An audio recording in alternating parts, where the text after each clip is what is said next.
From JBS Studios in Greater New York, this is the JBS News Update with Teisha Bader. I'm Teisha Bader with the JBS News Update for Thursday, October the 6th, 2022. Israeli Prime Minister Yadir Lapid today addressed Israel's memorial ceremony for IDF soldiers who fell in the Yom Kippur War, which took place from October the 6th of 1973 until the 25th of that year.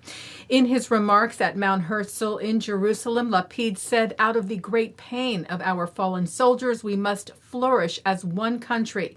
The fallen of the Yom Kippur War did not fall so that Israeli society would break apart from within. The best way to remember them is to remember the objective for which they sacrificed their lives, a strong, democratic Jewish state that leaves nobody behind." Lapid said, "If we know how to die for one another, we should also know how to live for one another. If we know how to fight the enemy together, we should also know to fight together for the common good." The IDF released its findings of an investigation into the death of a 7-year-old Palestinian boy last week, while IDF troops were in the Kirbet al-Dir village in the West Bank, saying that no correlation between his death and IDF troops' activities was found. As we reported to you, an IDF commander went to the boy's home and several other buildings after individuals were seen throwing stones at cars on the road. The boy's family claimed that he was chased by or scared by IDF soldiers during the encounter, and that led to his death. The IDF said a commander did go to the child's house and spoke to the father with 2 children present, that the conversation was held in a respectful manner without any form of physical contact, and certainly, the IDF said, without the use of verbal or physical violence, and that no evidence and no correlation was found between the sad death of the child, Ryan Suleiman, and the activity of the troops in the village. The soldiers acted, the IDF said, as expected of them, while adhering to the values of the IDF. Turkey has named its new ambassador to Israel, the first envoy to be sent to Israel since 2018. Israel and Turkey recently renewed relations, and last month Israel named its ambassador to Turkey, Irit Lilian, and yesterday Turkey named Sakir Özkan Torinlar as its new ambassador to Israel. A longtime diplomat, Torinlar was Turkey's consul general in Jerusalem and previously served as its ambassador to India.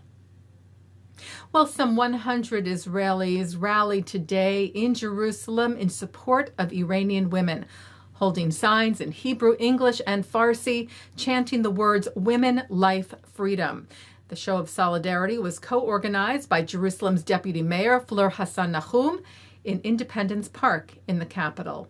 The Times of Israel cites Nahum saying, "We are not against the people of Iran, we are against the regime of Iran, which kills women and denies them freedom."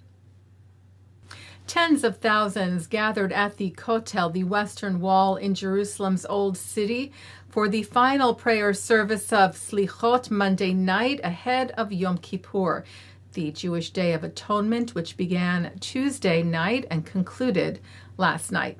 Western Wall Rabbi Shmuel Rabinovich spoke at these services of understanding and of coming together as one. He said, "In this unifying moment, let us pray for peace between one another. Let us pray that we always succeed in seeing the good of our comrades and not what they lack." Prime Minister Lapid echoed the sentiment, writing, "I wish for all the people of Israel that we each respect the wording of the other, the melody of the other, the way of each and every one to pray, to live, to be." And Israel's President Isaac Herzog wrote, "Disagreement can bring us to the brink of an abyss. On Yom Kippur, we are asked to respect, listen, understand, not to do to our friend what we hate."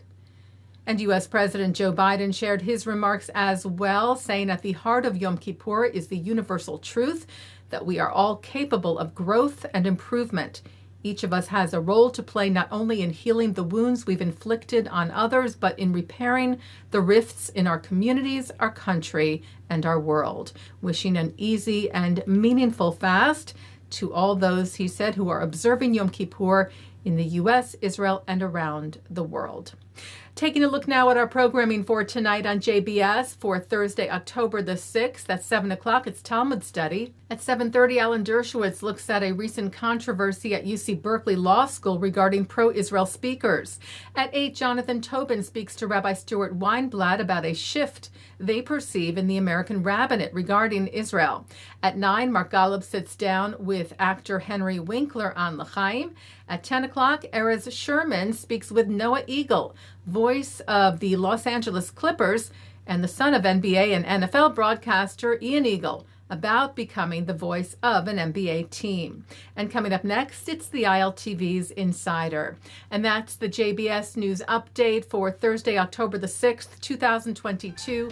I'm Teisha Bader. Stay healthy, stay well.